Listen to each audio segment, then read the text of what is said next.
This page is all about proportional and solving proportions.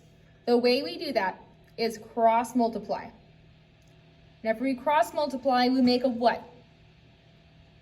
Good, we make an X with our numbers, okay?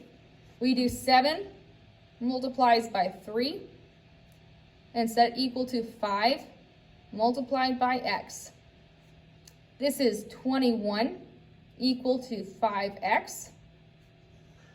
And the way we solve from here, we decide how do we get rid of something that's being multiplied? How do we get that X alone? You should have said to divide, because the opposite of multiplying is dividing. And if you do it to the right, you do it to the left, and we divide both sides by 5. This is 4.2 is equal to X. You are going to go through here. I want you to do 2, 3, and 4, following those exact steps. Skip number 5. We will talk about that in class if we haven't already. And I'm going to go ahead and put the next section in this video as well, because it also deals with proportions.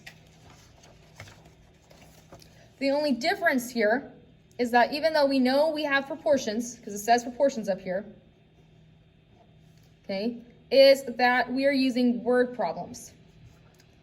And whenever we have word problems, the first step is always to say, what is it asking me to find? I'm going to go ahead and read the first problem, and you're going to tell me the next question, what is it asking me to find? After 2 hours, the air temperature had risen 7 degrees Fahrenheit. How long will it take at this rate for the temperature to rise an additional 13 degrees Fahrenheit? So that said, what is it asking me to find?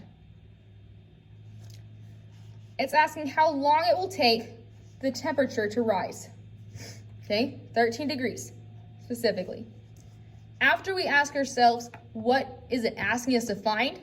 We ask ourselves, what is it that we know? So tell me one thing that you know. Okay, we should know at least that for 7 hours, it takes, in 2 hours, it rose 7 degrees. So we're going to set this up as a proportion.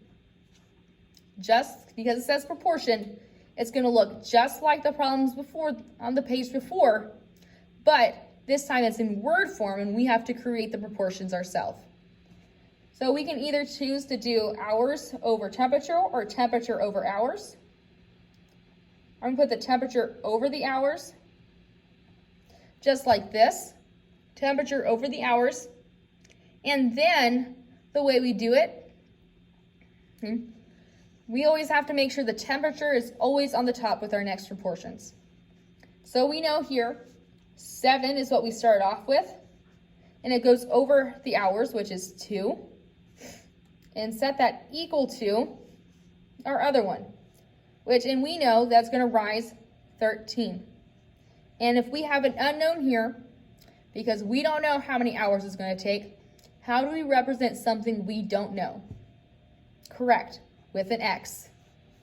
After we do this, this looks like what type of problem? That we just did. Good, it should be cross multiplying. You make your X, 7 times the X equals 13 times 2, which I'm going to save myself a set, and say it's 26. To get the X alone, I divide both sides by 7. And X now equals 3.71. I'm going to do number 2 as well with us, just because I want us to see it. Number 2, the ratio of type O to non-type O donors is 37 to 43.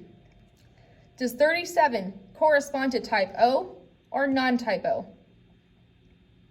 You should have said type O. Whatever is listed first in your problem is listed in your proportion first. So it asks how many would be type O out of 300 donors. Question, is 300 donors the non-type O or is it a total? It is a total, so we need to make our proportion type O out of the total. And whenever we do this, we're going to do type O, We know 37 out of how many? Because is 43 the total amount of people at this blood drive? You should have said no because it's not. 37 out of 80, because 37 plus 43 is 80. To get your total equals type O plus non-O people. That's how we got that 80. And we're gonna set it equal to our unknown, which we use an X for, out of our total, which is 300. After we do that, we cross multiply, and we get 80x equals 37 times 300.